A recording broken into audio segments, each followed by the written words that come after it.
नमस्कार। देवभूमि के दंगल में आप सभी का स्वागत है। मैं हूं आपके साथ यशी शुक्ला और देवभूमि के दंगल में आज बात करेंगे स्मार्ट सिटी का रोड़ा सरकार पर फोड़ा।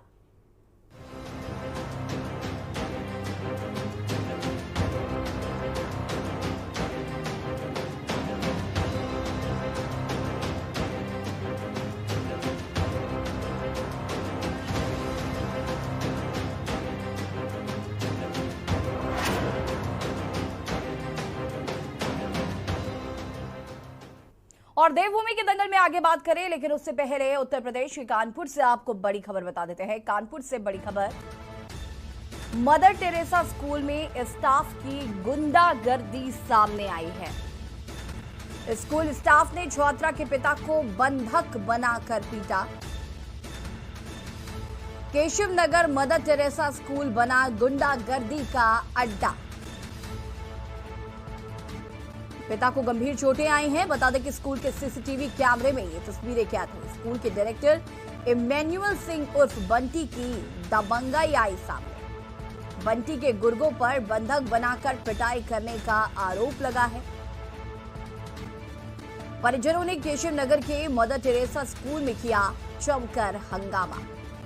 परिजनों ने स्कूल स्टाफ के खिलाफ उस्मानपुर चौकी में इसकी शिकायत की है। छात्रा से अभद्रता और पीटने की तस्वीर सीसीटीवी कैमरे में हुई कैद।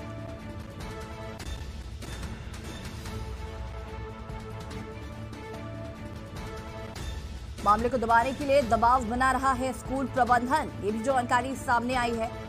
हनुमंत विहार थाना क्षेत्र के केशव नगर इलाके का ये पूरा मामला बताया जा रहा है। कानपुर से खबर, मदर टेरेसा स्कूल में स्टाफ की गुंडागर्दी आई सामने।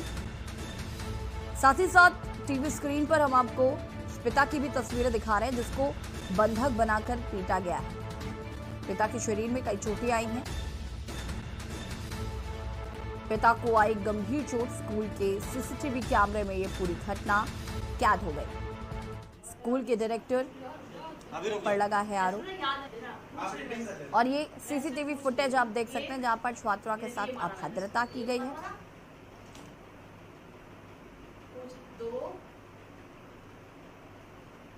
ये मार पड़ी बस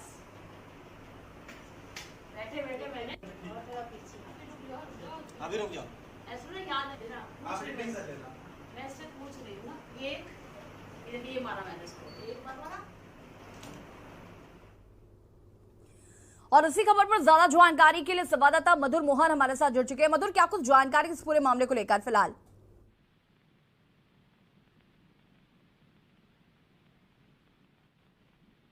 मधुर, आवाज आ रही है आपको?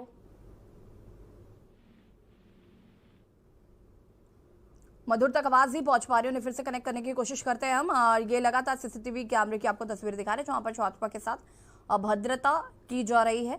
आपको बता दें कि यहां पर छात्रा और उसके पिता के साथ गुंडागर्दी मारपीट की गई। कानपुर में मदर टेरेसा स्कूल के स्टाफ ने की गुंडागर्दी। छात्रा के पिता हैं ये, जिनकी तस्वीरें हम आपको दिखा रहे हैं, जिनको चोटें आई हैं, जिनके साथ मारपीट की गई।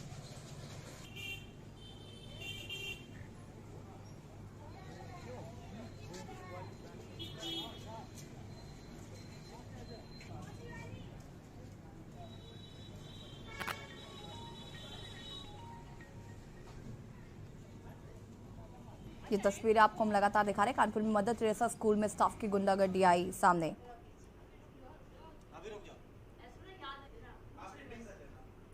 ये सीसीटीवी कैमरे की तस्वीरें हैं जो हम आपको दिखा रहे हैं। यहाँ पर छात्रा के साथ अभद्रता की जा रही है। तस्वीरें आपको हम दिखा रहे हैं। हमारी बेटी जो है इसी स्कूल में पढ़ती है, मदर टेरेसा के शो में। सुबह उसकी तबीयत खराब थी, उसका जो है फ़ोन आया, मैं फ़ोन पिक नहीं कर पाया। उसका जो है फ़ोन से 6-7 दिन से स्कूल नहीं जा रही थी, तबीयत ठीक नहीं थी। चली गई कि जो है स्कूल में कोर्स भी चल रहा है तो मुझे जाना है। तो हमने कहा फ़ोन लिए जाओ, अगर जो है कोई समस्या हो तो जो है मुझे मैसेज किया।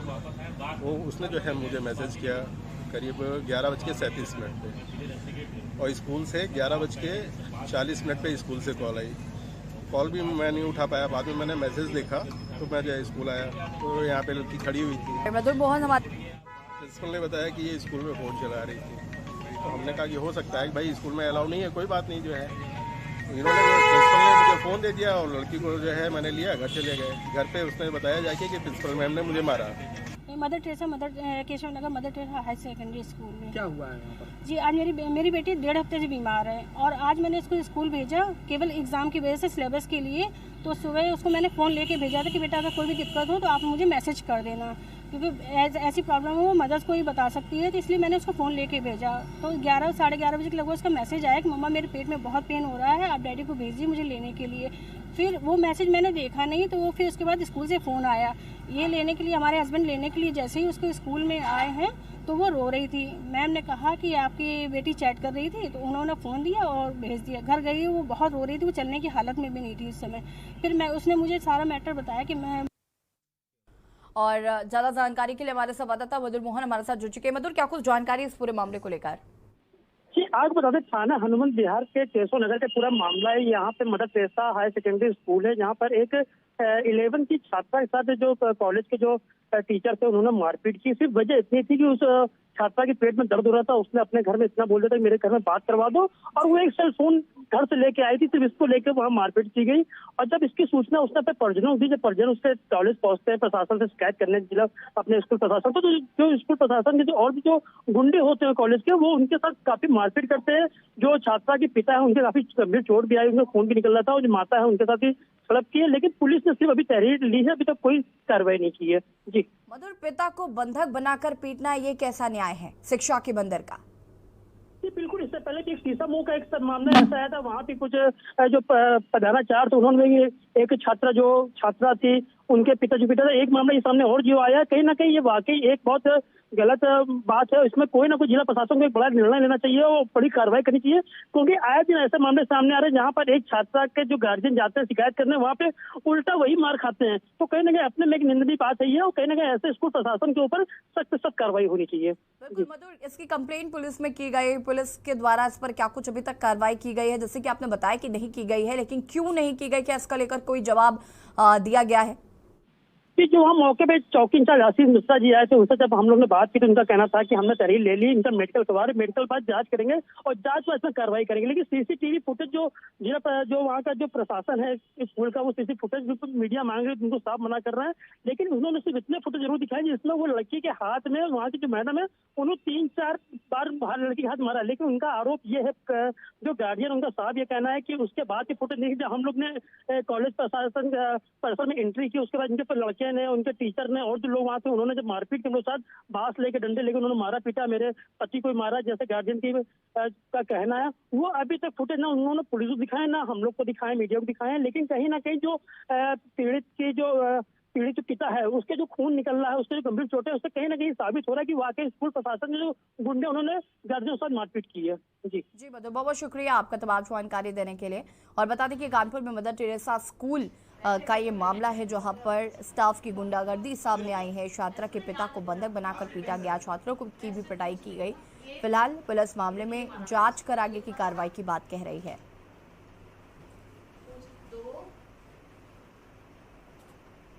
ये मार पड़ेगी बस।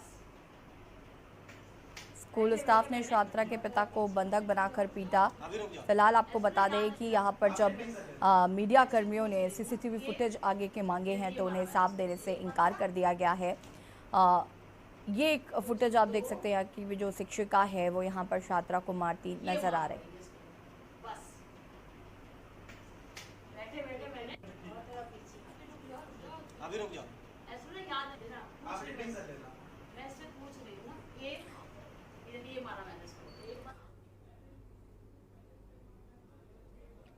और हमारे साथ बीएसए सुरजीत कुमार जी जुड़ चुके हैं। सुरजीत जी, बहुत बहुत स्वागत है आपका के न्यूज में। Thank you ma'am.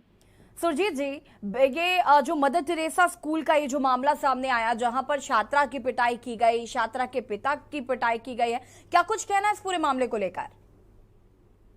अभी हमारे संज्ञान में प्रकरण नहीं आया है मैडम, आपसे ये जानकारी मिली है। जैसे ही संज्ञान में आता है जो भी दोषी होंगे संबंधित के खिलाफ कार्रवाई की जाएगी। सुरजीत जी, इससे पहले भी इस मदर टेरेसा स्कूल की अगर हम बात करें तो कई कंप्लेंट्स हैं स्कूल की कि इस तरीके की हरकतें जो हैं वो अक्सर आए दिन पेरेंट्स के साथ की जाती है। अगर पेरेंट्स शिकायत लेकर जाते हैं तो उनके साथ मारपीट की जाती है। फिर भी आज तक कोई कार्रवाई नहीं की गई है। नहीं, अभी हमारे जैसे प्रकरण संज्ञान में आया, जो जिनके साथ भी हुई है, अगर वो रिपोर्ट करते हैं तो हम इन संबंधित के खिलाफ जरूर कार्रवाई करेंगे। सुरजीत जी, देखिए हम पूरी उम्मीद करते हैं कि इस बार जरूर कार्रवाई होगी, क्योंकि शिक्षा का मंदिर होता है स्कूल, और अगर छात्रा के साथ इस तरीके की अभद्रता की जाएगी या पिता के साथ उनको बंधक बनाकर मारपीट की जाएगी, तो कहीं ना कहीं इससे शिक्षा के मंदिर में उनके जो बच्चे हैं, जो पेरेंट्स हैं, वो अपने बच्चे को भेजना बंद कर देंगे। जी बिल्कुल, अगर जो भी दोषी होंगे उनके खिलाफ जरूर कार्रवाई की जाएगी। बहुत बहुत शुक्रिया आपका के न्यूज पर अपनी बात रखने के लिए सुरजीत जी। और यहाँ पर आपको बता दें कि कानपुर में मदर टेरेसा स्कूल का ये पूरा मामला है, जहाँ पर पिता को बंधक बनाकर स्कूल का जो स्टाफ है उनके द्वारा पिटाई की गई है। ये तस्वीरें हम आपको लगातार दिखा रहे हैं, सीसीटीवी फुटेज लगातार आपको दिखा रहे हैं।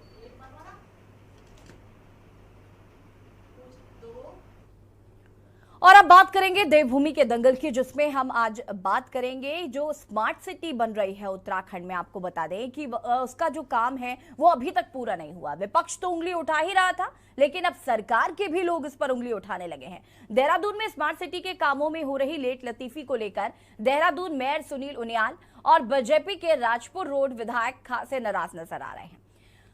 नाराजगी इतनी बढ़ गई है कि दोनों अब प्रदेश में अपनी सरकार होते हुए भी 25 सितंबर के बाद स्मार्ट सिटी के कामों और नकारा अधिकारियों के खिलाफ धरने पर बैठने की घोषणा कर चुके हैं। दोनों नेताओं की माने तो अब जनता को जवाब देना मुश्किल होता जा रहा है। जिस तरह से देहरादून स्मार्ट सिटीज में काम हो रहा है, उससे देहरादून का रूप तो बदरंग हो ही रहा है, वहीं जनता भी नाराज है। दोनों नेताओं ने साफ कर दिया है कि हम जनता के साथ हैं और जल व्यवस्था ठीक नहीं हुई तो बीजेपी के दोनों नेता धरने पर बैठेंगे। राजधानी देहरादून में स्मार्ट सिटी के कार्यों की धीमी रफ्तार पर भले ही सरकार के मंत्री और विधायक नाराज हो रहे हो, लेकिन स्मार्ट सिटी के अधिकारियों को उससे कोई फर्क नहीं पड़ता। सड़कों पर पैचवर्क का कार्य अभी तक नहीं हो पाया है और यही पैचवर्क का अधूरा कार्य इन दिनों जनता के लिए मुसीबत बन रहा है। और चर्चा आज हम इसी पर करेंगे। स्मार्ट सिटी का रोड़ा अपनी ही सरकार पर फोड़ा। देखिए, कुल मिलाकर के स्मार्ट सिटी की जो बुनियाद पहले पड़ी है, जो फाउंडेशन पहले इन लोगों ने डाली है, वही फाउंडेशन ठीक नहीं पड़ पाई। और जब फाउंडेशन ठीक नहीं होती तो भवन कैसे टिक पाएगा।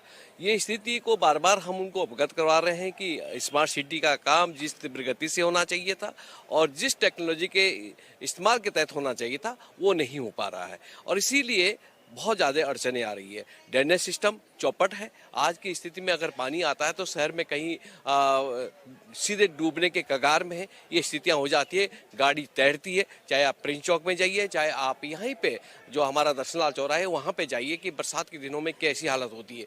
इनको कह करके हम लोग थक गए हैं। आखिरकार करेंगे क्या? आखिरकार हम जनता के लोग हैं और अधिकारी भी उनकी क्वालिफिकेशन के अनुसार उनको जनता की सेवा के लिए बनाया गया। फिर ऐसी व्यवस्था क्यों जो एक दूसरे के लिए सम्मान में ठेस पहुंचे। ये जो स्मार्ट सिटी का पूरा प्रोजेक्ट है, जो कि सुनने में आया है 2000 करोड़ रुपए का प्रोजेक्ट है, इसमें पलीता लगाने का जिन नेताओं ने काम किया है और जिस प्रकार से कामों में नियमों की अनदेखी कर हल्का मटेरियल यूज किया गया, साथ ही ये जो पूरा पैसा है इसका कोई हिसाब सामने नहीं रखा जा रहा, क्योंकि देखिए जनता का पैसा है, जनता को हिसाब देना होगा और जो भी लोग इसमें जुड़े हैं, जो भी नेता इससे जुड़े हैं, उन्हें चाहिए कि जनता के समक्ष पूरा हिसाब रखें।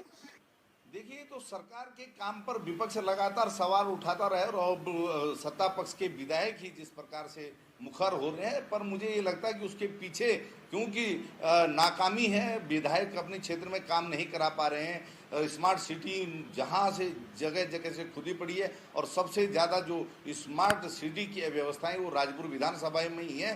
तो ये केवल राजनीतिक नौटंकी विधायक की हो सकती है कि अपनी सरकार के खिलाफ जो है धरने की बात कर रहे हैं। तो इससे लगता है कि सरकार किस प्रकार से जन विरोधी कार्य कर रही है और सरकार का ध्यान विकास की ओर बिल्कुल नहीं है। मेन 3 काम है जो कि रुके हुए हैं, जिसमें एक स्मार्ट रोड का काम है, एक जो ड्रेनेज आउटफॉल ड्रेनेज है और एक आउटफॉल सीवरेज है।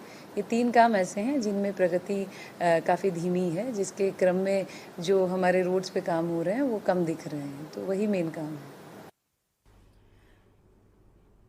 जी हाँ, तो आपने विपक्ष को तो आरोप लगाते देखा होगा, लेकिन सत्ता पक्ष ही जब अपने कामों में आरोप लगाने लगे तो समझ जाइए कि काम की क्या स्थिति है। और यही हाल है देहरादून का। देहरादून को स्मार्ट सिटी बनाने की बात कही गई थी। 2000 करोड़ का करीब बताया जा रहा है इसका बजट है जिसे पास किया गया था, लेकिन अभी भी इसकी रफ्तार इतनी धीमी है कि आम जनता परेशान हो रही है और साथ ही साथ अपनी ही सत्ता के जो विधायक है वो भी नाराज हो रहे हैं। उन्होंने नाराजगी व्यक्त की है। खजान दास जो कि बीजेपी के विधायक हैं, उन्होंने नाराजगी व्यक्त की। सुनील उनियाल ने इसको लेकर नाराजगी व्यक्त की। उन्होंने कहा कि जनता को जवाब देना मुश्किल हो रहा है और अगर 25 सितंबर तक ये कार्य पूरा नहीं किया जाता है तो वो धरने पर बैठने को मजबूर होंगे। हालांकि अधिकारियों को इस बात से कोई फर्क नहीं पड़ रहा है। चर्चा आज हम इसी पर करेंगे। अपनी ही सरकार पर आखिर ये बातें क्यों कही जा रही हैं, अपनी सरकार में इस तरीके से जो विधायक हैं वो परेशान नजर क्यों आ रहे हैं और आखिर क्यों स्मार्ट सिटी का काम अब तक पूरा नहीं हो पाया है। हमारे साथ मेहमान जुड़े हुए हैं, उनसे आपका परिचय करा देते हैं। विनय गोयल जी भारतीय जनता पार्टी के प्रवक्ता हैं, हमारे साथ जुड़ चुके हैं। अंशुल श्रीकुंज जी जो कि कांग्रेस प्रवक्ता है, हमारे साथ जुड़ चुके हैं। राजू मौर्य जी प्रवक्ता आम आदमी पार्टी से हमारे साथ जुड़ चुके हैं। साथ ही साथ शांति प्रसाद भट्ट जी वरिष्ठ यूकेडी नेता है, हमारे साथ जुड़ चुके हैं। और कुलदीप राणा जी वरिष्ठ पत्रकार है, हमारे साथ जुड़ चुके हैं। आप सभी का बहुत बहुत स्वागत है। सबसे पहले शुरुआत विनय जी आपसे ही करूंगी मैं। विपक्ष पर आरोप लगाते आए हैं आप कि विपक्ष बेबुनियादी बातें करता है, विपक्ष को दिखाई नहीं पड़ता है, विकास इतनी चरम सीमा पर है कि विपक्ष को नहीं दिखाई पड़ रहा है। फिर आपकी ही पार्टी के लोगों को अब विकास नजर क्यों नहीं आ रहा, स्मार्ट सिटी का काम नजर क्यों नहीं आ रहा है, क्यों उनको धरने पर बैठने की नौबत आ रही? नहीं, देखिए स्मार्ट सिटी के कामों में जिस प्रकार की हीला हवाली देखने में आई है और जिस प्रकार से जनता है, व्यापारी हैं और अनेकों जो क्षेत्रवासी हैं जिन क्षेत्रों में ये काम हो रहा है, उसमें जनता को अगर परेशानी हो रही है और जनता के लगातार शिकायतें आ रही है और हम सबको भी दिखाई दे रहा है कि धरातल पर जितनी तेजी से काम होना चाहिए था उतनी तेजी से काम नहीं हुआ और उसके कारण से जनता को परेशानी उठानी पड़ रही है। तो निश्चित रूप से क्षेत्रीय विधायक भी जनता के प्रतिनिधि हैं, माननीय मेयर भी जनता के प्रतिनिधि हैं, उन्हें बिल्कुल अपनी आवाज इस सुर में उठानी चाहिए और इसके खिलाफ अगर और भी कोई बड़ी कार्रवाई करने की आवश्यकता हो तो करनी चाहिए। हाँ, कुछ काम जरूर जो स्मार्ट सिटी में हुए हैं, लेकिन जो काम धरातल पर जो दिखाई दे रहे हैं, जो जिससे ज्यादातर लोग जुड़े हुए हैं, वो काम बहुत धीमी गति से हो रहे हैं और उसके कारण से जनता में बहुत नाराजगी है। अगर आपने स्मार्ट बस चला दी तो उसमें स्मार्ट बस आपकी एक उपलब्धि हो सकती है, उसमें कुछ कम लोग बैठते हैं। आपने स्मार्ट टॉयलेट बना दिए, आपने इंटीग्रेटेड सिस्टम बना दिया, लेकिन जो सड़क का मामला है जिसे हर आदमी यूज करता है,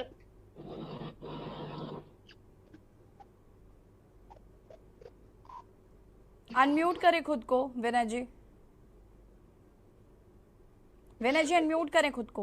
वो सब बट्टे खाते चला जाएगा जी। आप बढ़िया लाइब्रेरी बना रहे हैं, उसकी बिल्डिंग आपने बढ़िया तैयार कर दी है, वो आपकी उपलब्धियों में तब तक नहीं गिना जाएगा जब तक कि आप जो आम जनता से जुड़ा हुआ सारा मामला है, मेन जो सड़क है, क्योंकि इस स्मार्ट सिटी में हमारा मेन देहरादून का ज्यादातर हिस्सा है और वो सब सारे विधानसभा क्षेत्रों से, सारे क्षेत्रों से कनेक्ट होता है और उसके कारण से जनता को भारी असुविधा का सामना लंबे समय से करना पड़ रहा है। ठीक है विनय जी आप वही बातें कह रहे हैं जो जनता लगातार कह रही थी, विपक्ष लगातार कह रहे थे, लेकिन अब चूंकि अपनी ही पार्टी के लोग सवाल उठाने लगेंगे तो आपको तो बिल्कुल सफाई देनी ही पड़ेगी।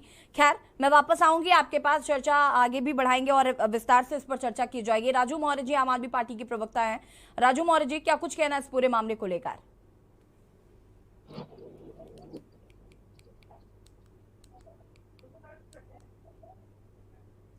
राजू मौर्य जी अनम्यूट करें खुद को।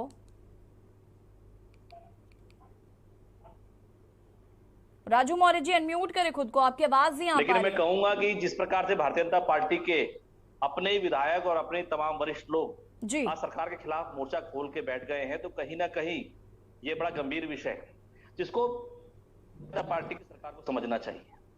अधिकारी नहीं सुन रहे। मैं अभी विनय गोयल जी को सुन रहा था, विनय गोयल जी ने जो बातें करी, तो मैं उनको एक बात कहना चाहूंगा कि अगर अधिकारी नहीं सुन रहे हैं तो उनसे काम करवाएगा कौन? उसकी जिम्मेदारी किसकी है? उसकी जिम्मेदारी है सरकार की। अगर सरकार अधिकारियों से काम ही नहीं करवा पा रही है तो सरकार फेलियर है। और रही बात स्मार्ट सिटी की, तो स्मार्ट सिटी के नाम पर तो हम तो इसको सुन रहे हैं, मैं 2004-05 से सुन रहा हूँ स्मार्ट सिटी पर, स्मार्ट मेट्रो सिटी बनेगी देहरादून, स्मार्ट सिटी बनेगी देहरादून।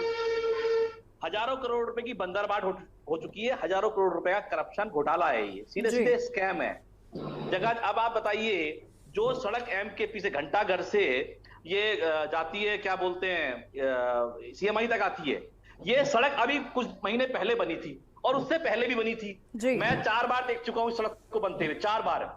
आप लोग क्यों नहीं एक्शन ले रहे उस अधिकारियों के खिलाफ जिन्होंने सड़क बनाई है? पेनल्टी लगाई है उनके ऊपर। कैसे एक सड़क जो है 1 साल में 4 बार कैसे टूट जा रही है? इतने बड़े बड़े खड्डे हो गए उसमें, और जाहिर सी बात है आम जनता उसमें बहुत परेशान है।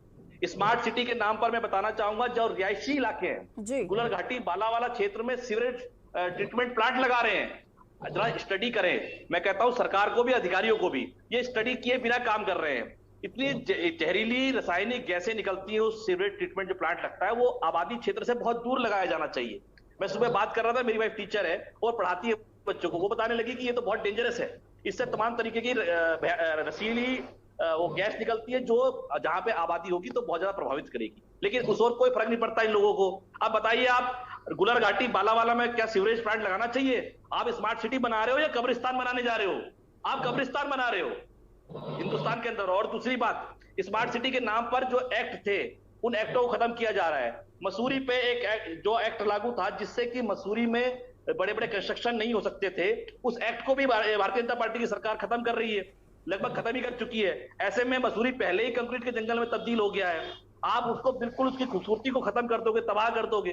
तो आप करना क्या चाहते हैं, पहले आप अपनी मंशा को समझिए, और प्लान जो बना रहे हैं, जो मास्टर प्लान है, उस पर यह भी देखिए कि कौन सी चीज शहर के अंदर होनी चाहिए, कौन सी चीज शहर के आबादी वाले क्षेत्र में होनी चाहिए और कौन सी चीज बाहर होनी चाहिए। ठीक है राजू मौर्य जी, आगे इस पर विस्तार से हम चर्चा करेंगे, अभी सबकी प्रतिक्रियाएं लेना भी बहुत जरूरी है। शांति प्रसाद जी, देखिए, इस बात को समझने की जरूरत है कि भारतीय जनता पार्टी जो जुमले मारने में स्मार्ट है, भ्रष्टाचार करने में स्मार्ट है, जन भावनाओं को भड़काने में स्मार्ट है, और उसी का ये क्रम में अगर आप देखेंगे तो स्मार्ट सिटी के नाम पर इसमें घोटाला करने में जो स्मार्ट भारतीय जनता पार्टी थी, तो उनके विधायक को कमीशन कम मिला इसलिए चिल्ला रहे हैं। वरना पिछले 5-6 वर्षों से अगर आप देखेंगे तो लगातार उत्तराखंड की अस्थायी राजधानी देहरादून के लोग इस बात को बोलते रहे हैं कि ये जो देहरादून में स्मार्ट सिटी के नाम पर घोटाला हो रहा है, इसमें सरकार संलिप्त है, इसमें मेयर संलिप्त है, घटिया क्वालिटी का सामान इसमें इस्तेमाल हो रहा है, हर सड़क पर गड्ढे हैं और उन गड्ढों के कारण आए वर्ष हमारे नौजवान बच्चों की जो है मृत्यु हो रही है दुर्घटना में। अब आप देख लीजिए, अखबार पटे पड़े हैं, सरकार मानने को तैयार नहीं है कि स्मार्ट सिटी में घोटाला हो रहा है, स्मार्ट सिटी की गुणवत्ता में कमी है, और पिछले 6 वर्षों से ये स्मार्ट राज्य की अस्थायी राजधानी को स्मार्ट नहीं बना पाए। इससे पता चलता है कि भारतीय जनता पार्टी की राजनीतिक सोच किस तरह है। उत्तराखंड में रोजगार से लेकर संसाधन तक बेचने में ये लोग बदनाम हो चुके हैं। अब हद इस बात की हो गई है कि भारतीय जनता पार्टी के जो विधायक हैं राजपुर से, वो स्वयं धरना प्रदर्शन करने की बात कर रहे हैं। अब ये समझ में नहीं आ रहा है ये विपक्ष की भूमिका निभा रहे हैं, ये सत्ता में रहकर कमीशन के लिए चिल्ला रहे हैं। ठीक है शांति प्रसाद जी। और तेजस्वी मुख्यमंत्री जिसकी तारीफ करते करते इनकी जबान नहीं थकती, मेरी समझ से बाहर है। जब ओजस्वी मुख्यमंत्री है, युवा मुख्यमंत्री है, काबिल मुख्यमंत्री है, मोदी जी की पसंद है, फिर ये स्मार्ट सिटी में इस तरह का हो हल्ला भाजपा क्यों कर रही है? ये सीधी सी बात है कि कमीशन खोर भाजपा, इनके विधायक को कमीशन नहीं मिल रहा है, इसलिए ये धरना देकर धमकी दे रहे हैं ताकि ठेकेदार इनको भी दे। ठीक है शांति प्रसाद जी, इस पर आगे हम विस्तार से चर्चा करेंगे। और भी लोग हमारे साथ जुड़ चुके हैं, प्रवक्ता कांग्रेस से हमारे साथ लगातार जुड़े हुए, साथ ही साथ वरिष्ठ पत्रकार भी जुड़े हुए हैं। क्योंकि ब्रेक का कमांड है, वापस आएंगे उसके बाद आप दोनों का रुख हम करेंगे। और यहाँ पर देवभूमि के दंगल में आज हम बात कर रहे हैं कि स्मार्ट सिटी का रोड़ा अपनी ही सरकार पर फोड़ा। विधायक अब अपनी ही सरकार पर कहीं ना कहीं आरोप लगा रहे हैं, स्मार्ट सिटी का जो काम समय पर पूरा नहीं हो रहा है। हालांकि अधिकारियों को इस बात से कोई फर्क नहीं पड़ रहा, लेकिन आम जनता परेशान हो रही है। रुकेंगे छोटे से ब्रेक के लिए, जल्द हाजिर होते हैं।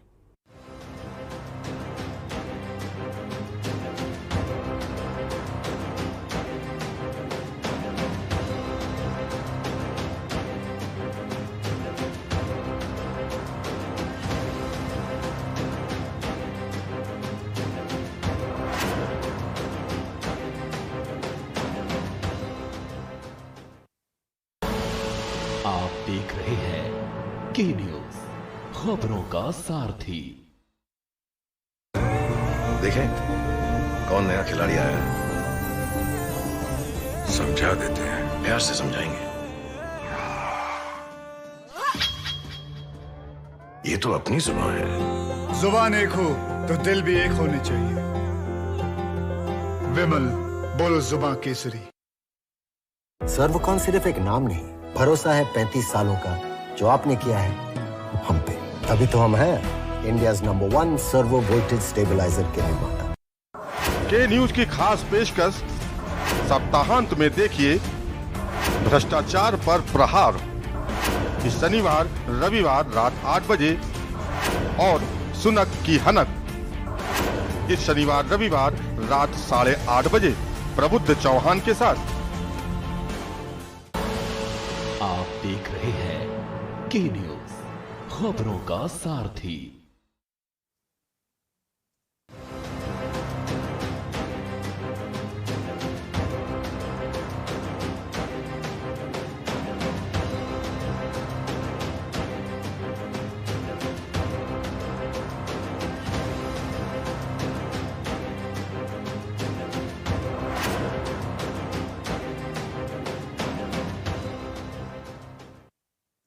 ब्रेक के बाद एक बार फिर से आप सभी का स्वागत है और देवभूमि के दंगल में आज हम बात करें स्मार्ट सिटी का रोड़ा अपनी ही सरकार पर फोड़ा। आपको बता दें कि भारतीय जनता पार्टी की उत्तराखंड में सरकार है और अब इसी के विधायक जो है वो कहीं ना कहीं स्मार्ट सिटी पर घोटाले की बात कर रहे हैं, आरोप लगा रहे हैं, अधिकारियों की बात करें कि अधिकारी किस तरीके से काम नहीं कर रहे हैं। मेयर सुनील उनियाल ने भी आरोप लगाए हैं कि यहाँ पर जो अधिकारी है वो नहीं सुन रहे हैं, धीमी गति से काम किया जा रहा है, जिसकी वजह से जनता को जवाब देना मुश्किल हो रहा है। ये शब्द सुनील उनियाल और खजानदास जी के। फिलहाल चर्चा हम इसी पर कर रहे हैं और सीधे मैं कांग्रेस प्रवक्ता अंशुल जी का रुख करना चाहूंगी। अंशुल जी, क्या कुछ कहना है इस पूरे मामले को लेकर? नहीं, देखिए, जो बात पिछले कुछ समय से कांग्रेस लगातार उठा रही है, भारतीय जनता पार्टी के नेताओं ने भी उस सुर में बात करना शुरू किया और हम तो स्वागत करेंगे उन विधायक का जिन्होंने जनता की पीड़ा को और विपक्ष की इस बात को बल दिया है और धरने की अगर उन्होंने बात की है तो हम तो दरी बिछाने का काम करेंगे, उनका स्वागत करेंगे। इस जन विरोधी सरकार के खिलाफ यदि भाजपा के अंदर से ही आवाज उठती है तो निश्चित रूप से शायद विपक्ष की आवाज तो इन्हें सुनाई नहीं देती है, शायद अपने विधायकों की आवाज सुनाई देगी। देखिए, भारतीय जनता पार्टी की जो ये योजना है ये पहले दिन से ही विफल है और इस विफलता से मुंह छिपाने के लिए, चुराने के लिए भाजपा के लोग लगातार 3 काम कर रहे हैं। अब जब ये आवाजें उठी हैं तो आपने भी देखा होगा कि भाजपा के लोग जो हैं, अब छोटी मछलियां हैं इस योजना की, छोटे ठेकेदार हैं, उन पर कार्रवाई करने की बात कर रहे हैं। कभी जो है उसकी डेडलाइन बढ़ा देते हैं, 1 साल पहले बढ़ा दी है, फिर बढ़ाने की तैयारी है। और तीसरी बात जो है, कई जगहों पर उसका नाम भी बदलते हैं। जैसे हरिद्वार में आपने देखा होगा, पहले हरिद्वार स्मार्ट सिटी बनने वाला था, फिर वो आकांक्षी जिला बन गया। तो ये तमाम तरह के नैरेटिव जो है भारतीय जनता पार्टी करती है, जबकि सच्चाई ये है कि इस योजना में टेंडर तक नहीं हो पा रहे। एक चाइल्ड फ्रेंडली सिटी जो बननी थी उसके लिए 52 करोड़ रुपए का टेंडर ये सरकार नहीं कर पाई है अब तक। ये सच्चाई है जिससे मुंह छिपाने के लिए लगातार पहले कांग्रेस ने आवाज उठाई, तमाम विपक्ष ने आवाज उठाई, तब इनको सुनाई नहीं दिया। लेकिन आज जो आग है वो भारतीय जनता पार्टी के घर में लगने लगी है। जनता की पीड़ा से इनके विधायक भी अब चाहे वो नाटक कहिए, नौटंकी कहिए, लेकिन उनको भी जनता के सुर में सुर मिलाना पड़ा। और मुझे तो खुशी इस बात की है कि आज हमारे बहुत ही सम्मानित भाजपा के प्रवक्ता जो यहाँ चर्चा में हैं, इन्होंने भी उस चीज को नकारा नहीं है। जो समस्याएं हैं जो विपक्ष उठाता रहा है उसको ये भी उसका समर्थन कर रहे हैं, ये भी उस पर सवाल उठा रहे हैं। तो जब भाजपा के नेता सवाल उठा रहे हैं, विपक्ष सवाल उठा रहा है, भाजपा के प्रवक्ता सवाल उठा रहे हैं, तो इसका जिम्मेदार है कौन? बिल्कुल बिल्कुल अंशुल जी, वरिष्ठ पत्रकार लगातार हमारे साथ बने हुए हैं। कुलदीप राणा जी, मैं आपसे जानना चाहूंगी कि एक तरफ जहां पर अभी तक विपक्ष सवाल उठा रहा था स्मार्ट सिटी को लेकर, हमने अपनी डिबेट में कई बार इस मुद्दे को भी उठाया है और कई बार स्मार्ट सिटी को लेकर चर्चा की गई है कि स्मार्ट सिटी का काम आखिर अब तक पूरा क्यों नहीं हुआ, या आम जनमानस को जो तकलीफें होती हैं उनको कोई क्यों नहीं सुन रहा है। मैंने आपको भी कई बार सुना कि आपने भी जिक्र किया है कि आप जब उस रास्ते से निकलते हैं तो आपको कितनी परेशानियों का सामना करना पड़ता है। आज मंत्री जो विधायक है, माफ कीजिएगा, यहाँ पर वो भी इस बात को लेकर सवाल उठा रहे हैं। जो सुनील उनियाल जी हैं, मेयर हैं, वो सवाल उठा रहे हैं और उनके जो शब्द हैं कि जनता को जवाब देना मुश्किल हो गया है। क्या कहेंगे?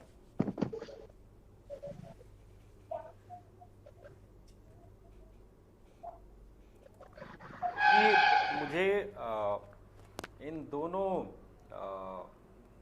जो राजनेता हैं, देहरादून के मेयर और राजपुर क्षेत्र के विधायक खजानदास, इनके इस आचरण पर मुझे हंसी आ रही है। मुझे दया सी आ रही है इन लोगों को देख करके कि ये लोग राजनीति के उस पार्टी में हैं जिसे कैडर वाली पार्टी कहा जाता है, जिसका एक अपना थिंक टैंक होता है, जिसका एक अपना बौद्धिक प्रकोष्ठ कहा जाता है कि इस पार्टी का है, और जिसके पीछे एक विचारवान संगठन खड़ा है, समर्पित संगठन खड़ा है। ये उस पार्टी के लोग हैं। यसी हमने इस चैनल पे कई बार डिबेट करी और भाजपा के अनेक प्रवक्ताओं ने स्मार्ट सिटी की खूबियां यहां पर गिनाई कि किस तरह से काम हुआ, कितना बढ़िया काम हुआ। थोड़ा समय लगता है लेकिन बहुत अच्छा काम हो रहा है। और आज मैं देख रहा हूं कि भाजपा के प्रवक्ता आदरणीय गोयल जी अपनी पार्टी के इन दोनों नेताओं का समर्थन करने के लिए यहां बैठे हुए हैं। 1407 करोड़ रुपए की प्रधानमंत्री जी की ये योजना, जो देहरादून के लिए एक ड्रीम प्रोजेक्ट थी, जो प्रधानमंत्री का एक ड्रीम प्रोजेक्ट था, जिसमें कहीं भी आप आज स्मार्ट सिटी के किसी भी काम के उद्घाटन में अगर आप चले जाएं पिछले 3-4 सालों के, तो आपको कहीं भी एक फोटो भी ऐसी नहीं मिलेगी जिसमें आपको मेयर सुनील उनियाल गामा और राजपुर के विधायक खजानदास नहीं दिखाई दे रहे होंगे। अभी तो आपको कई फोटोएं तो ऐसी भी दिखाई देंगी जब उस समय के मुख्यमंत्री त्रिवेंद्र रावत, फिर तीरथ रावत जी, ये लोग जब निरीक्षण के लिए आते थे तो स्मार्ट सिटी के इंजीनियर और अधिकारी नहीं बल्कि यही दो व्यक्ति इसकी खूबियां बताते थे। और वो फोटोएं हैं, मैं अभी कुछ देर में मैं फेसबुक खंगाल रहा था क्योंकि इनके फेसबुक पेज पे वो तमाम फोटोएं हैं, तो अभी मिलेंगी तो मैं आपको अपने दर्शकों को दिखाऊंगा जी कि ये बड़ी उससे खूबियां गिना रहे थे कि अब ये सड़क ऐसी हो जाएगी, पलटन बाजार में हमने ऐसा कर दिया है, राजपुर रोड में ऐसा हो गया है, इसी रोड में हमने ये बढ़िया काम कर दिया है, सड़कें चौड़ी हो गई हैं और फुटपाथ हमने बहुत शानदार बना दिए हैं। लेकिन हालात क्या हैं वो जनता भी देख रही है और आज इस चैनल पे हम उस पर डिस्कस भी कर रहे हैं। यसी मैं आपको कुछ चीजें बताना चाहूंगा, मैं किसी पर आरोप नहीं लगाना चाहता और क्योंकि मैं कोई राजनीतिक दल नहीं हूं, लेकिन मैं कुछ सच्चाइयां रखना चाहता हूं। ये आप फोटोग्राफ देख रहे होंगे, ये फोटोग्राफ है स्वच्छ सर्वेक्षण 2022 देहरादून। इसमें देहरादून के मेयर की फोटो भी लगी हुई है और ये नगर निगम का आधिकारिक विज्ञापन है जो जगह जगह पे लगाया गया है। और अब मैं आपको फोटो दिखा रहा हूं जो नगर निगम की है जी। ये देहरादून का घंटाघर है जिसका पुनर्निर्माण किया गया है, इसके चारों तरफ इसके सौंदर्यीकरण किया गया है और ये इसके घंटाघर के जो कैंपस है उसमें आग जलाई जा रही है, कूड़ा जलाया जा रहा है जी। ये देहरादून नगर निगम की नाली है, ये स्मार्ट सिटी की नाली नहीं है, ये देहरादून का काम है, स्वच्छता का काम है, सफाई व्यवस्था का। ये देहरादून के एक वार्ड की नाली है। ऐसे अनेक वार्ड हैं लेकिन मैंने कुछ फोटोएं खंगाली हैं। ये देहरादून का सचिवालय है, उसके सम्मुख ये विश्वकर्मा भवन है, यहाँ कई IAS अधिकारी बैठते हैं, ये सचिवालय है और इसके बाहर ये कूड़ादान है, इसकी स्थिति ये आप देखिए, ठीक। और ये यहाँ की एक प्रमुख रोड है, उसके पास ये कूड़ेदान के बाहर कैसे बिखरा हुआ है ये आप देखिए। ये स्मार्ट सिटी का काम नहीं है, ये नगर निगम की जिम्मेदारियां हैं सफाई करना। बिल्कुल। तो नगर निगम अपने कार्य कितनी बखूबी कर रहा है इससे आप अंदाजा लगा सकते हैं कि, और ये नगर निगम की गाड़ी है जो यहाँ देहरादून में कूड़ा उठाने का काम करती है। इसको चलाने वाले बेचारे ड्राइवर बड़े परेशान हैं कि किस दिन कोई दुर्घटना ना हो जाए। ये देखिए, ये इस वाहन की स्थिति है। ये कूड़ेदान, ये यहाँ पर सब्जी मंडी है, यहाँ कूड़े की स्थिति है। ये नगर निगम का काम है। ये देखिए, ये सचिवालय के पास जो सड़क है बाहर, सुभाष रोड इसको कहते हैं, ये केंद्र सरकार का अधिष्ठान है एंथ्रोपोलॉजी का। ये उसके बाहर जो कूड़ा बिखरा हुआ है ना, स्वच्छता अभियान, स्वच्छ भारत अभियान, और ये नगर निगम की, यहीं पर आप गाड़ी भी देख रहे हैं, कूड़ा गाड़ी, और ये बाहर जो है कूड़ेदान। कुलदीप जी देखिए, कुल मिलाकर बात सिर्फ इतनी सी है ये वो तमाम सारी चीजें हैं कि जो व्यक्ति खुद काम नहीं कर रहे हैं वो दूसरों के काम पर उंगली उठा रहे हैं। अपना ही काम जिम्मेदारी से कर लेते तो जनता थोड़ी खुश हो जाती। बिल्कुल बिल्कुल, अपना नगर निगम पहले तो अपना काम नहीं कर रहा और दूसरे के काम पे। अच्छा, दूसरी बात ये है कि नगर निगम के जो मेयर हैं ये स्मार्ट सिटी के उस कमेटी के पदेन अध्यक्ष हैं जी। और देहरादून में जब ये काम शुरू हुआ था उस समय त्रिवेंद्र रावत जी की सरकार मुख्यमंत्री थे और आशीष श्रीवास्तव देहरादून के डीएम थे। उन्हें स्मार्ट सिटी के सीईओ का चार्ज भी दिया गया था और उस समय इन्होंने तमाम घोषणाएं करी। आज मुझे भाजपा के प्रवक्ता बताएं कि जो स्मार्ट सिटी को 4 अवार्ड मिले हैं केंद्र सरकार से, वो सही है या जो आज हम यहां बैठे हैं वो सही है? ठीक। बिल्कुल।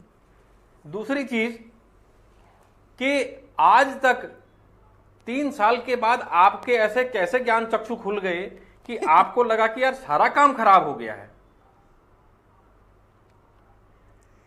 कुलदीप जी, और तीसरी महत्वपूर्ण बात ये कुछ सवाल है, यही कुछ सवाल है। महानगर क्षेत्र में 4 विधायक आते हैं जी। 4 में से सिर्फ राजपुर विधायक के ही ज्ञान चक्षु खुले हैं बाकी 3 विधायकों का इस पर कोई टिप्पणी नहीं है।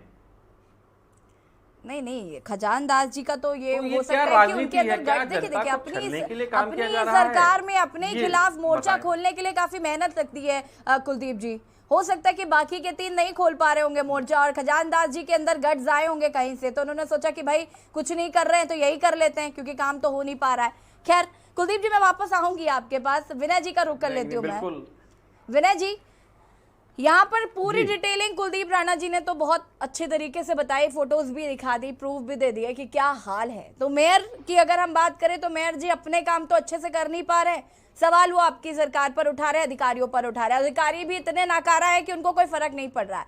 देखिए, जो हो गया सो हो गया, 6 साल बर्बाद हो गए तो हो गए। अब बड़ा सवाल जनता के मन में ये है कि अब कम से कम अगर अब जैसे कि अभी कुलदीप जी कह रहे थे कि ज्ञान चक्षु अगर अब खुल रहे हैं तो जब खुल ही गए हैं तो अब ढंग से काम हो जाए। फिर देखिए, सबसे पहली बात तो मैं ये कहना चाहूंगा कि अभी अन्य को पैनलिस्टों ने भी कहा और आपने भी कह दिया कि 6 साल बर्बाद हो गए। ये स्मार्ट सिटी का काम 3 साल पहले शुरू हुआ था और बीच में कोविड की परिस्थितियां आई, वो सब आपके संज्ञान में है। लेकिन जो काम अच्छे हुए, मैं त्रस्त हो चुकी हूँ, पता है, मैं उत्तराखंड की में सुनिए तो मैं ये कोविड की बातें सुन मैं सच में त्रस्त हो चुकी हूँ क्योंकि कुछ भी होता है, कुछ भी होता है तो सबसे पहले कोविड को आप दोषारोपण दे दीजिए, उसके बाद तो सब कुछ जय जयराम है। सुन तो लीजिए आप जी, हम भी सुन रहे हैं ना, आपकी सबकी बात सुन रहे हैं ना, शांति से विनय जी कंटिन्यू करिए प्लीज। हाँ, मेरा कहना ये है कि हमने जिस प्रकार से आगे कुलदीप जी ने एक बात कही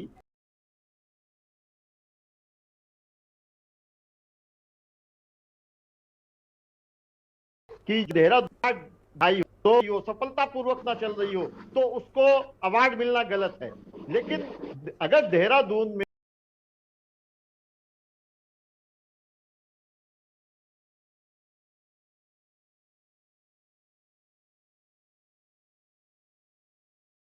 ना चलती दिखाई हो, तो अगर ना चल रही हो, सफलतापूर्वक ना चल रही हो, तो उसको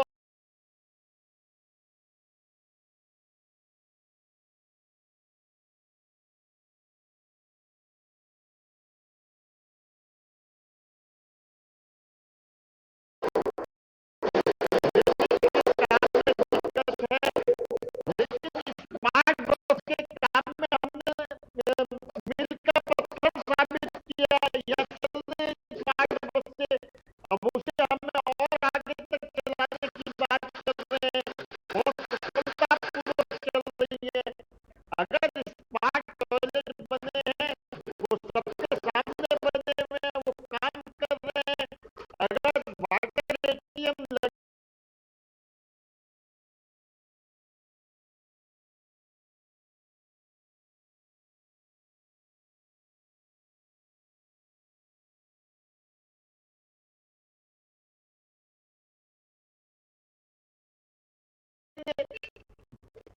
सब जगह एक लाठी से सबको नहीं हाथ सकते आप।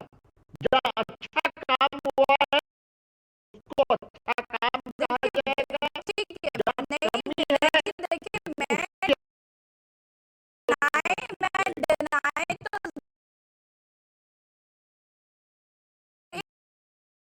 डिनाई तो एक मिनट विनय जी रुक जाइए। विनय जी सुनिए, तो सुन लीजिए प्लीज सुन लीजिए।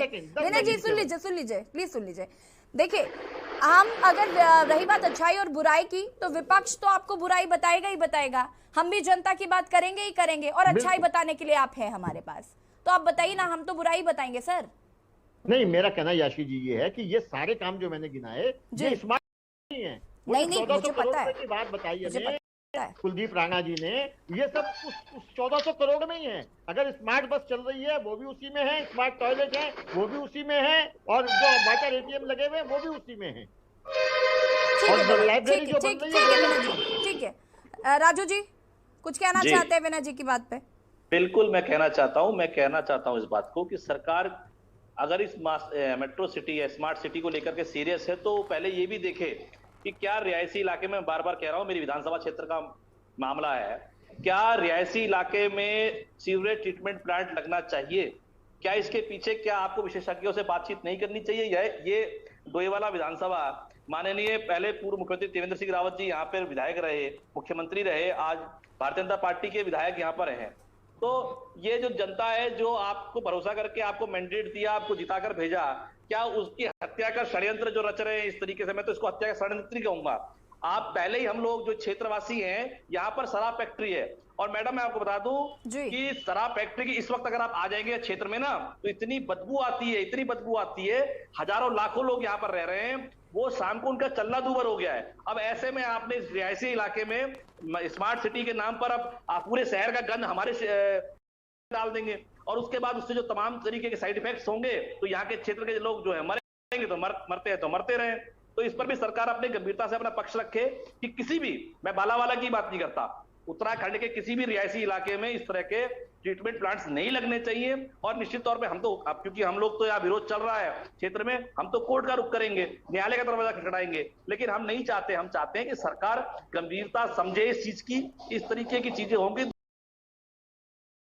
तो निश्चित तौर पर, और सरकार को गंभीरता से इस पर निर्णय लेना चाहिए। बिल्कुल। शांति प्रसाद जी देखिए, पूरी डिबेट का लब्बो लबाब यही आ रहा है कि भारतीय जनता पार्टी देहरादून नहीं कर पा रही है। इस देहरादून के अंदर सुबह और शाम जिस तरीके से जाम लगता है वो भारतीय जनता पार्टी की स्मार्ट सिटी के नाम पर इन्होंने इंच जमीन के ऊपर बिल्डिंगें खड़ी कर दी, कंक्रीट के जंगल खड़े कर दिए। कारण सिर्फ एक है, मानसिकता है कैसे सरकारी संपत्ति से चीजें खड़ी करी जाए और उसके बाद कराकर उसमें व्यापार किया जाए। इस मानसिकता ने उत्तराखंड के अंदर देहरादून का स्वरूप बिगाड़ा है। इसमें भारतीय जनता पार्टी का बहुत बड़ा हाथ है। परिणाम आपके सामने है, कमीशन खोरी, भ्रष्टाचार में आकंठ डूबी ये पार्टी। अब इनके विधायकों के झगड़े इस बात के हो रहे हैं कि मैं स्मार्ट सिटी में जो कमीशन है वो मुझे क्यों नहीं मिल रहा। अगर वाकई भारतीय जनता पार्टी के विधायक ईमानदार हैं तो पिछले 4 साल से चुप क्यों थे? इसका मतलब स्पष्ट है, जब तक पेट भर रहा है चुप है, तब तो तेजस्वी, ओजस्वी और युवा मुख्यमंत्री बहुत अच्छा कर रहे हैं। जहां मिलना बंद हुआ वहीं चिल्लाना शुरू। ये जो मानसिकता है उत्तराखंड में, उसी का परिणाम है कि नौकरियां बिकने लगी हैं, सरेआम बोलियां लग रही हैं, नौजवान सड़कों पे आंदोलन कर रहे हैं, मगर भाजपा को फर्क नहीं पड़ता। देहरादून में जाम लगे, देहरादून में एक्सीडेंट से सड़कों में बच्चे मरे, इनसे फर्क नहीं पड़ता। इन्हें पता है कि चुनाव जीतने के लिए वही मंत्र है कि हिंदू मुस्लिम कर दो, जय श्री राम कर दो। उसके बाद स्मार्ट सिटी का भ्रष्टाचार कोई चुनावी मुद्दा थोड़ी ना बनता है, क्योंकि चुनाव में तो अखबार इनके हैं, फिर अखबार में वही चलता है कि कांग्रेस ने ये कहा, भाजपा ने कहा, जय श्री राम, और फिर हो गया काम। ये जो मानसिकता है इसने उत्तराखंड का स्वरूप बिगाड़ा है। देहरादून की सुंदरता खत्म करी है, लीची के बाग खत्म कर दिए, देहरादून के अंदर जो आबो हवा सुंदर थी वो खत्म हो गई। चीन के बाद दूसरा शहर बन गया जहां पर जो है सबसे ज्यादा अस्थमा के मरीज बन रहे हैं। कारण वही है कि भ्रष्टाचार और उस राज्य की से देहरादून अस्थायी राजधानी के अंदर अनियंत्रित विकास, बढ़ती जनसंख्या और विकास के नाम पर हो रही लूट, उसी के कारण है कि आज ये मुद्दा आपके द्वारा जनता के बीच में आएगा, कल अखबारों में भी छपेगा, उसके बाद भारतीय जनता पार्टी का जहां कमीशन मिलेगा यही विधायक आपको जय जयकार करते हुए दिखेंगे। यही चल रहा है ये राज्य का दुर्भाग्य। और एक छोटी सी बात बोलना चाहता हूं मैं ये डोईवाला भी राजधानी मेट्रो जो ये मास्टर प्लान का हिस्सा है, 7 घंटे से लाइट नहीं है मैडम यहाँ पर। क्या मेट्रो सिटी बनाएंगे, क्या स्मार्ट सिटी बनाएंगे? चलिए शुक्रिया, लाइट आ गई, लाइट का नाम लेते ही 7 घंटे लाइट की कटौती होती है। चलिए इस विषय तो इसको तो मैं संजोग कहूंगा, लाइट का नाम लिया, चलिए लाइट आ गई, 7 घंटे से लाइट नहीं है। इसको भी सरकार को गंभीरता से लेना चाहिए कि ऊर्जा प्रदेश में विद्युत कटौती कम से कम हो। नहीं राजू जी लाइट कह रही है, आप झूठ बोल रहे हैं। नहीं आ गई। अंशुल जी क्या कुछ कहना है आपको? मैं बहुत देर से अपने सभी साथी पैनलिस्ट को सुन रहा हूँ जी। मैंने अपने सम्मानित भाजपा के साथी को भी सुना जी। उन्होंने कहा कि उनके अच्छे काम का समर्थन करना चाहिए। निश्चित तौर पे हमने तो किया। इन्होंने नए जिलों के गठन की बात की, कांग्रेस ने आगे आके कहा कि आप लाइए प्रस्ताव, हम समर्थन करें। हम इस बात के समर्थक हैं कि छोटी प्रशासनिक इकाइयां बननी चाहिए। कांग्रेस की सरकार में इसकी शुरुआत हुई, लेकिन उसके लिए आपकी नीयत सही होनी चाहिए। भाजपा के जिस विधायक ने आज इस योजना पर सवाल उठाए हैं, उन्होंने सरकार के कामकाज की बुनियाद पर सवाल उठाए। अगर आप उनका बयान सुने तो वो एक शब्द का इस्तेमाल कर रहे हैं, फाउंडेशन। इस योजना की बुनियाद पर वो सवाल उठा रहे हैं। जहां निर्माण हो रहा है वहां की गुणवत्ता पर सवाल है, जहां निर्माण नहीं है वहां सरकार टेंडर भी नहीं कर पा रही। इस योजना की डेडलाइन बार बार बढ़ाई जा रही है, और जब सवाल इनसे पूछे जाते हैं तो ये ध्यान भटकाने के लिए उसका नाम बदल देते हैं। कहीं आकांक्षी जिले बनाते हैं, कहीं कोई और योजना लेकर आते हैं। कभी कहते हैं कि मेट्रो लाइन चलेगी, कभी कहते हैं हरिद्वार देहरादून ऋषिकेश को मेट्रो से जोड़ा जाएगा। तो ये तमाम तरह की जो चीजें हैं, ध्यान भटकाने की जो कोशिशें हैं, ये अब कामयाब होती नहीं दिख रही हैं, क्योंकि अब विरोध के स्वर भाजपा के अंदर से उठते हैं। और निश्चित तौर पर इसका जवाब भाजपा को, इस सरकार को देना पड़ेगा। जो इनके वादे थे, इन्होंने कहा था कि हम देश में 100 स्मार्ट सिटी बनाएंगे। क्या उनकी प्रगति है? और प्रगति यह है कि आज भाजपा के नेता जो विधायक हैं या मेयर हैं, जो जिम्मेदार हैं इस योजना के, वो सवाल उठा रहे हैं। तो जब योजना बनाने वाला, उसको क्रियान्वित करने वाला ही सवाल उठाए, तो फिर योजना का क्या भविष्य और क्या वर्तमान है, ये तो बड़ा संकट का विषय सबके सामने है। तो मैं तो यही अपेक्षा रखता हूँ अपने भाजपा के बहुत सम्मानित हैं, बहुत अनुभवी हैं, कि वो जिस बात को, जिस मर्म को उन्होंने समझने का एक उदाहरण पेश किया था, उस मर्म पर रहें, लोगों की परेशानी समझें, इस योजना की नाकामी को समझें, और इस योजना को ढकने के लिए जिस प्रकार की कोशिशें हो रही हैं उससे बाज आएं, क्योंकि अब आंच जो है वो भाजपा के घर तक पहुंच गई। ठीक है विनय जी, मेरा सवाल आपसे है, उसके बाद कुलदीप जी मैं अंत में आपके पास आऊंगी और पूरी डिबेट का मैं चाहूंगी कि सार क्या है ये आप दर्शकों को समझाएं। लेकिन उससे पहले मैं विनय जी आपका रुख करना चाहूंगी और मैं आपसे जानना चाहूंगी, ये शब्द मैं बार बार इसलिए भी बोल रही हूँ कोट करके, क्योंकि उनके जो शब्द हैं उनका ये कहना है कि जनता को जवाब देना मुश्किल हो रहा है, और हम सब जवाबदेह अगर किसी के हैं तो जनता के जवाबदेह हैं। अगर जनता हमसे सवाल पूछेगी तो हमें जवाब देना हमारी जिम्मेदारी बनती है, चाहे मैं हूँ, चाहे आप हैं, या अन्य राजनीतिक दलों के भी जो नेता है उनके साथ भी यही चीज़ है। लेकिन ये बात कि जनता को जवाब देना मुश्किल हो रहा है, तो समझ में आ रहा है कि उनको कितना दुख हो रहा है इस बात का कि उनसे सवाल पूछे जा रहे हैं और उनके पास जवाब नहीं है। लेकिन मैं आपसे ये समझना चाहूंगी कि अधिकारियों की इतनी हिम्मत कैसे है कि वो सुन नहीं रहे हैं, यहाँ पर किसी की भी नहीं सुन रहे हैं। अभी हाल ही में प्रेमचंद अग्रवाल जी का एक वीडियो काफी तेजी से वायरल हुआ था जिसमें वो फटकार लगाते हुए नजर आए थे। आज खजानदास जी ये बात कह रहे हैं, मेयर यही बात कह रहे हैं। आखिर क्यों अधिकारी क्यों नहीं सुन रहे हैं, क्यों नहीं सुनना चाहते हैं वो शासन की बात को? नहीं, मैं बिल्कुल आपने सही बात कही, लेकिन मैं अभी अंशुल जी की बात का जवाब देना चाहूंगा। अंशुल जी ने कहा कि हम काम के ऊपर सवाल उठा रहे हैं। अगर हम अपने व्यक्तिगत जीवन में अपना मकान बनाते हैं और वो मकान भी अगर हमारा ठेकेदार सही नहीं बना रहा है, उसमें कोई गुणवत्ता में कमी ला रहे हैं, तो क्या हम उस ठेकेदार के प्रति अपने स्वयं के घर में क्या हम उसके ऊपर उसके विरोध के स्वर नहीं उठाते? क्या हमें बोलना नहीं चाहिए? क्योंकि मेरा घर बोला, क्योंकि उसका तो कॉन्ट्रैक्ट भी मैंने ही दिया है, उसकी पेमेंट भी मैं ही कर रहा हूँ, उसमें किसी ने कमीशन भी नहीं खाई है, लेकिन काम ठीक नहीं हो रहा है, तो क्या हमारी जिम्मेवारी नहीं है कि हम उसके खिलाफ आवाज उठाएं? तो इसी प्रकार से ये भी हमारी अपनी साझी चीज है। और अगर अब कुछ लोगों को तो केवल हर चीज में भ्रष्टाचार, विधायक की कमीशन, विधायक की, मैं आप विधायक की कमीशन।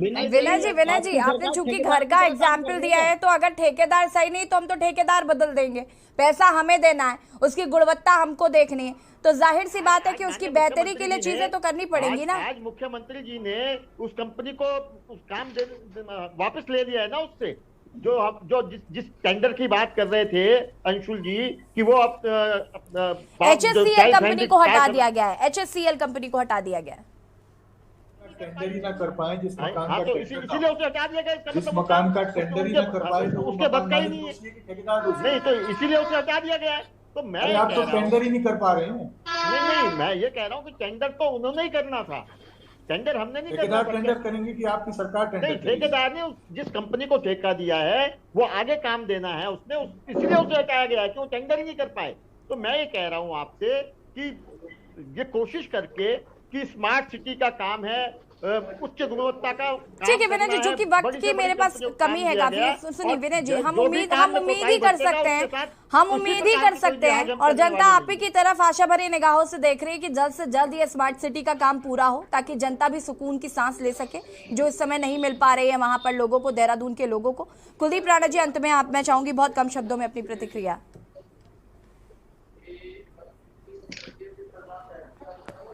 देखिए, ऐसी आदरणीय विनय भाई साहब की का दर्द मैं समझ सकता हूं, क्योंकि वो यहाँ पर आकर के देहरादून के खड्डों से उनकी कमर पे भी झटके लगे हैं और उन्होंने वो दर्द वो भी झेलते हैं। अब लेकिन चूंकि पार्टी के प्रवक्ता है तो यहाँ पर आकर के बचाव करना है, वो ठीक है, सम्मानित सिपाही हैं अपने पार्टी के।